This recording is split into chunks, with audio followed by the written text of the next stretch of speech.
Graça e paz, queridos irmãos, um ótimo dia a todos. Hoje, 31 de janeiro de 2025, e nosso devocional diário está no capítulo 7 de Atos dos Apóstolos. Nós vimos no final do capítulo 6 a Estevão começando a pregar o evangelho, a falar do amor de Deus. Ele que foi um dos escolhidos, ele saiu ali cheio do Espírito Santo, fazia sinais e grandes feitos entre as pessoas, e agora ele vai pregar a palavra do Senhor.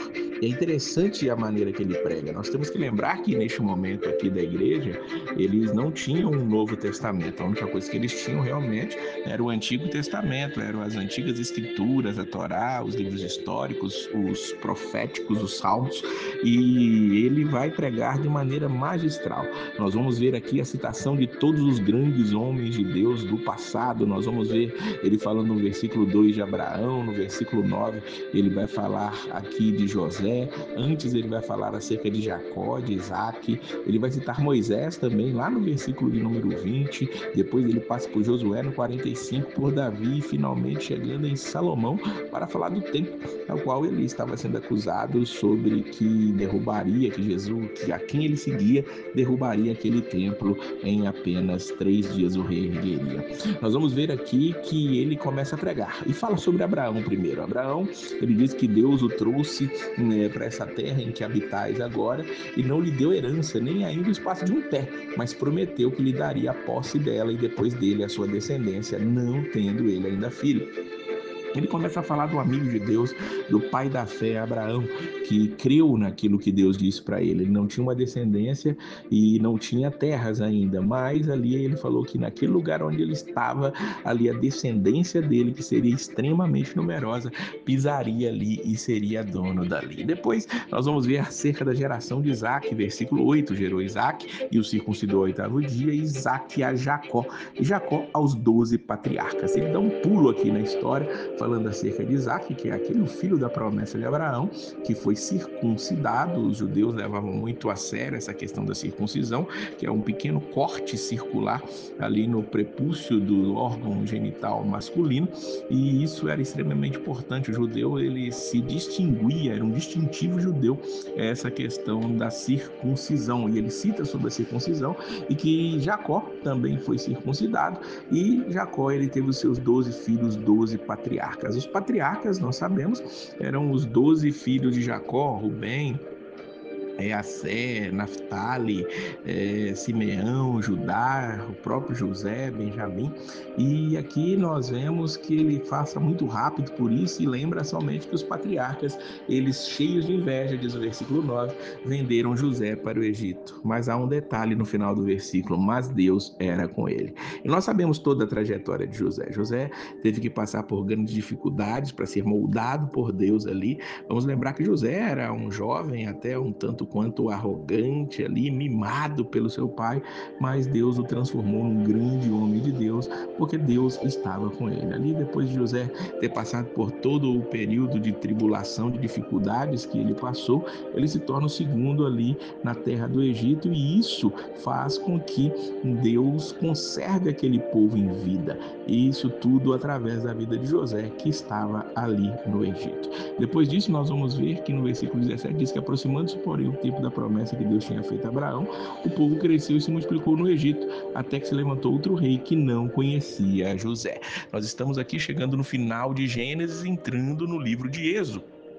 E ali, no livro de Êxodo, nós vamos ver agora falando sobre a história de Moisés, a partir do versículo 20 aqui do capítulo 7. É interessante que ele faz a distinção aqui da vida de Moisés em 3 etapas de 40 anos. Veja o versículo 23. Quando completou a idade de 40 anos, veio-lhe ao coração em visitar seus irmãos, os filhos de Israel. Vendo-o, maltratando deles, defendeu, vingou, ofendido, matando o egípcio. E ali, depois que ele viu isso, ele foi acusado daquilo e fugiu da presença de Faraó, e ele foi até a terra de Midian. Então, quando Moisés tinha 40 anos, foi quando ele saiu fugido ali do Egito. Diz aqui aí no versículo 30 que completados outros 40 anos, apareceu-lhe o anjo do Senhor no deserto, no Monte Sinai, numa chama de fogo no meio de uma sarça. Veja que Moisés passou 40 anos no Egito, agora ele vai passar 40 anos em Midian. O versículo 29 diz para nós que ele esteve estrangeiro na terra de Midian, onde gerou 2 filhos. Esses 40 anos de Moisés ali, e no final deles, Deus aparece a ele no meio da sarça ardente, o mandando ir à terra do Egito, e ali na terra do Egito, ele vai ali através do poder de Deus, junto com Arão, fazer sinais e prodígios e tira aquele povo do Egito com a mão forte do Senhor agindo através dele.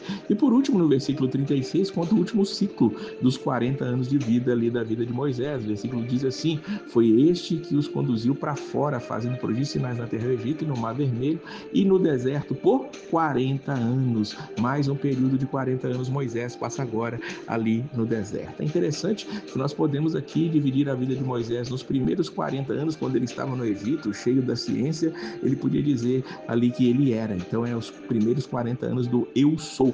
Os segundos 40 anos ali, ele está ali no deserto de Midian, e quando Deus aparece para ele, ele fala: eu não sou, eu não vou.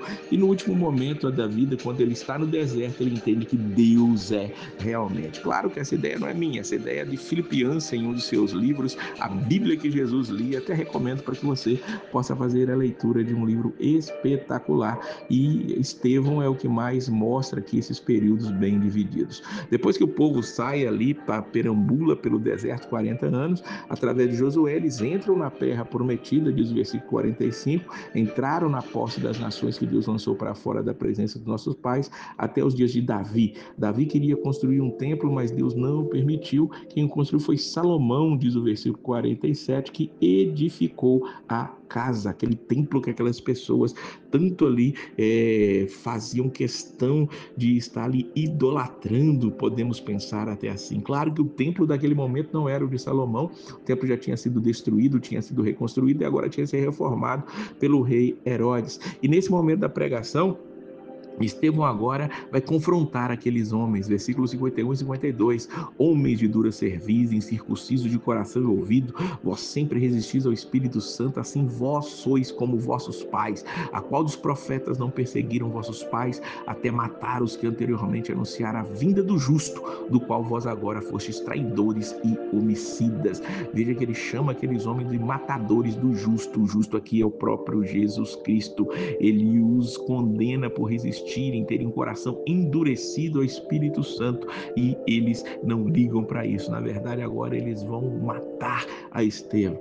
Versículo 54 diz que eles se enfureceram, eles rangiam os dentes contra ele, mas Estevão, cheio do Espírito Santo, diz o versículo 55, fixando os olhos no céu, viu a glória de Deus e Jesus que estava à direita de Deus, e disse: veja os céus abertos e o Filho do Homem que está em pé à mão direita de Deus. Que coisa espetacular.